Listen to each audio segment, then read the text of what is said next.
Hello there and welcome to this video. If it is your first time to my channel, I'm Melanie and my channel is typically dedicated to helping everyday people have success and fulfillment and happiness in their professional life as well as their personal life, predominantly through having their own online business. But this video is going to be very different to my usual content simply because I'm going to take a deeper dive into something that I am really passionate about, and that is an element of my life that has really shaped my life, particularly in the last decade. And most likely you have not landed on this video just by pure accident. It's because you are either going through this experience yourself or know someone close to you who's going through it as well. And what I mean is IVF. So I just wanted to share my IVF experience with you, more not to get attention or anything like that, but really I guess to put a bit of a human face to IVF, to inspire, to encourage, to motivate, and just to give some sort of comfort to people who are going through the process or know someone who's going through it, because I know myself how difficult it can be. So when I guess starting from the start, I, like so many females and men, want to be parents, and I was certainly no different. So as far as I can remember being a little girl, I always wanted to be a mum. I wanted to have a family of my own, and I had this grand plan as to how that was going to happen. I was going to meet my life partner by the time I was 20 or 21. I was going to get married by the time I was about 23, 24, have my children by the time I was about 25 to 27, and live happily ever after. Things, of course, did not work out in life that way. In actual fact, I didn't actually meet my husband until I was 25 or 26, and we got married just before I turned 30. So already I was getting close to that time frame in a woman's life when it becomes difficult, or it becomes more difficult, I guess, to conceive a child naturally.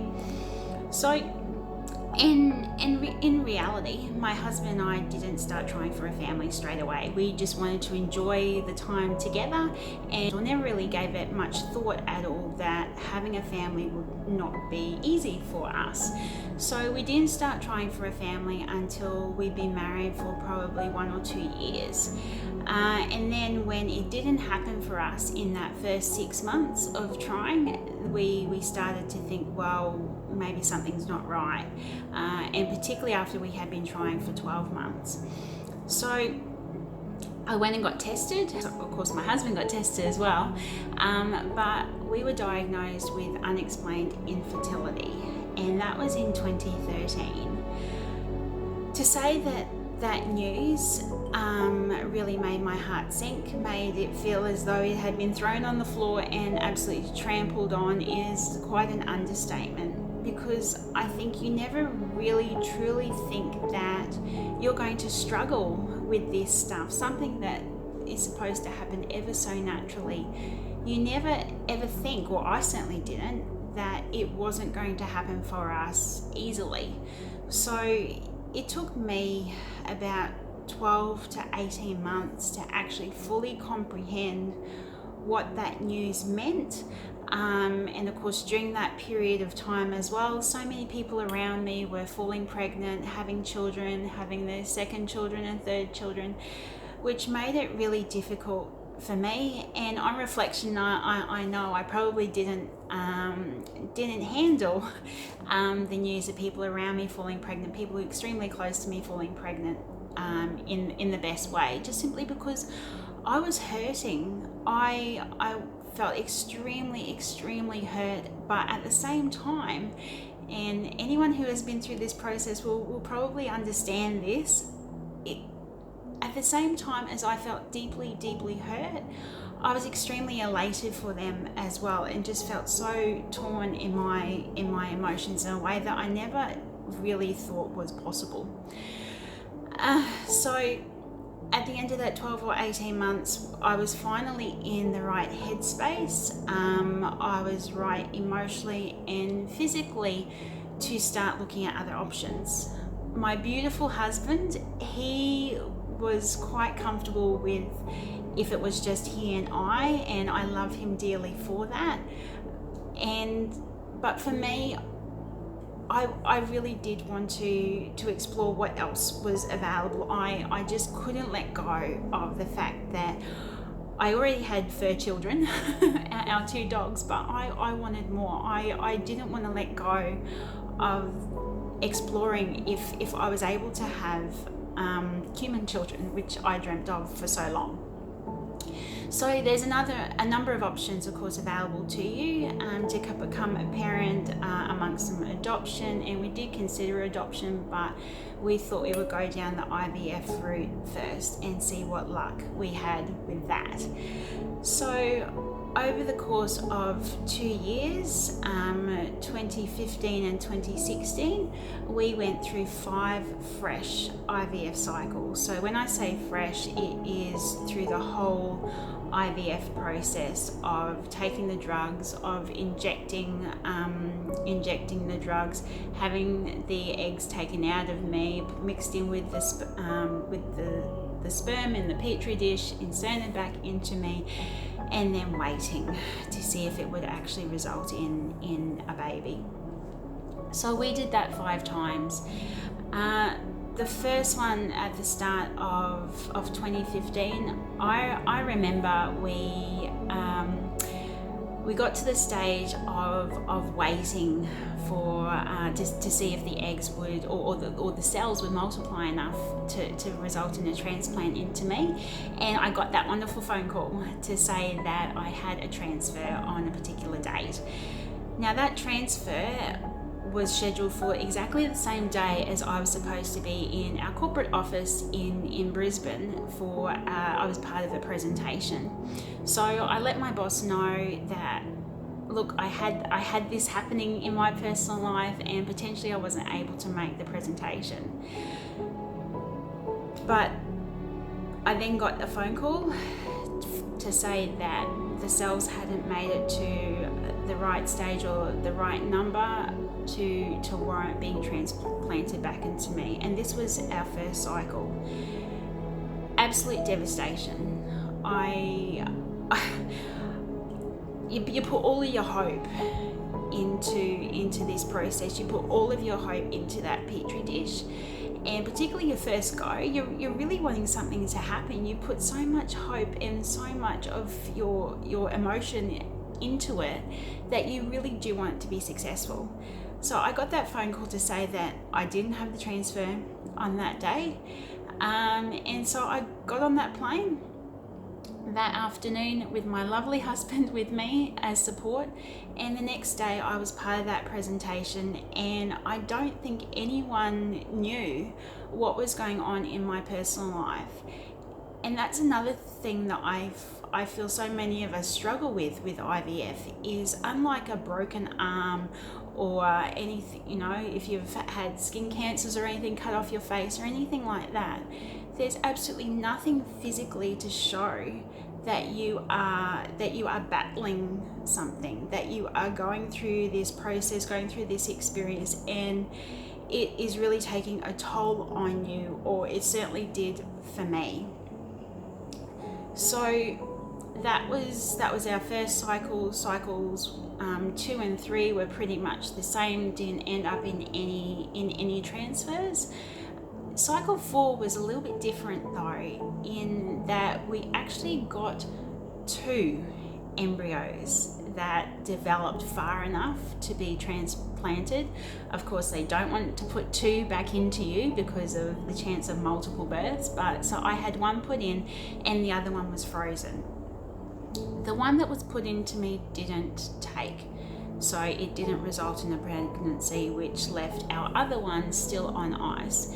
And at this point, this was around mid 2016, my husband and I decided, look, we're just so exhausted. We've been putting so much time, so much energy, so much. There's the finance aspect of it, but to me that isn't as big a thing as the mental, the emotional, the psychological torture that you go through. So we decided as a couple, look, we just need to take a break. We just need to enjoy life. We just need to be us, just need to focus on other things for a period of time. I'm really into road cycling. That's a passion of mine. And to tell a really long story short, I was feeling quite ill or not myself just before I did a 100 kilometer bike ride. And so I did the bike ride because I was feeling okay that morning. But the next day when we got home, I said, look, this is a complete joke. Let's do a pregnancy test. And long story short, that pregnancy test was positive. We certainly didn't believe it because we had had so much disappointment up to that point that we just thought, okay, we'll just put it to a side and we'll just deal with it or get excited when we actually have it confirmed from the doctor. Throughout that pregnancy, after it was confirmed, we still wanted to protect ourselves. Yes, we did have hope. Yes, we were happy and excited. But at the same time, we were so used to being in self-preservation mode from having had so many unsuccessful cycles of IVF that we didn't want to get too excited just in case we had to bring ourselves back down to reality or recover from getting bad news yet again.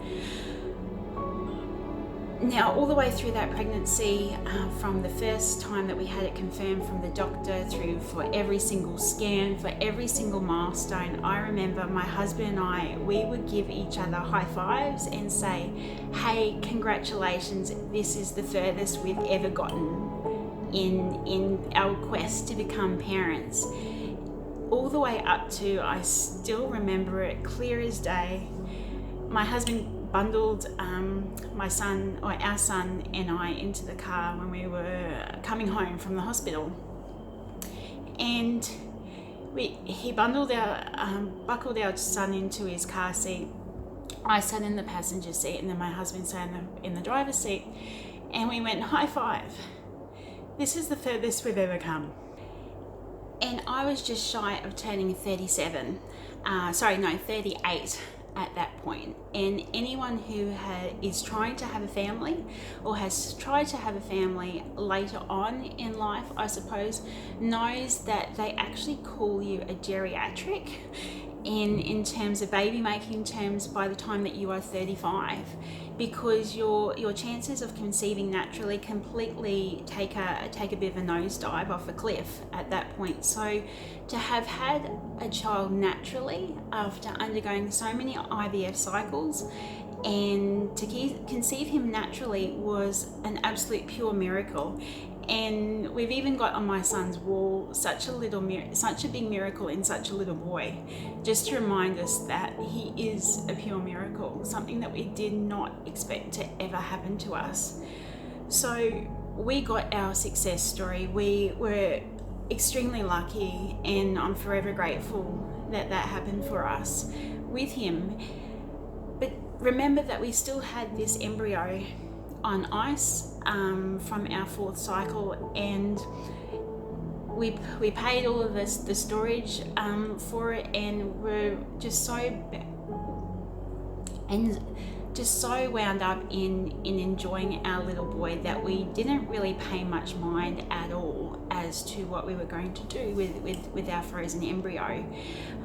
There was always the intention, I guess, to have it implanted back to me, of course with absolutely no expectations this time around at all that anything would come of it, that it would successfully become a sibling for our son.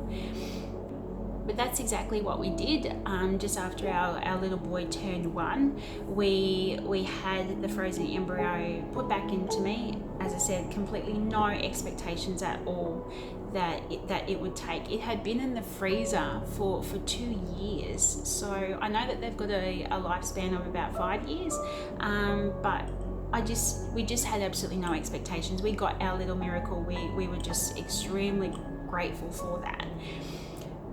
But so you can imagine just how surprised we were to get a phone call to say that it was successful again. No expectation, just this thing had been in the freezer for 2 years, and it was resulting in another baby for us.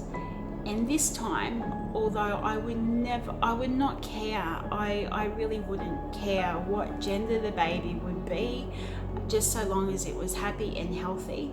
This time we were having a little girl, and our daughter was born in March last year of 2019, just before I turned 40. So I'm extremely lucky, and I count myself lucky and so grateful every single day. But something I found before I started my IVF experience, as well as during it, and even now, given that IVF is just so common, the more people you talk to about it, the more people you find have had their own experience themselves or know someone close to them who have gone through it. The thing that I find even now is that I'm surprised how common it is. Women who are affected, and men, of course, will not forget the men who are affected by this inability to conceive their child naturally.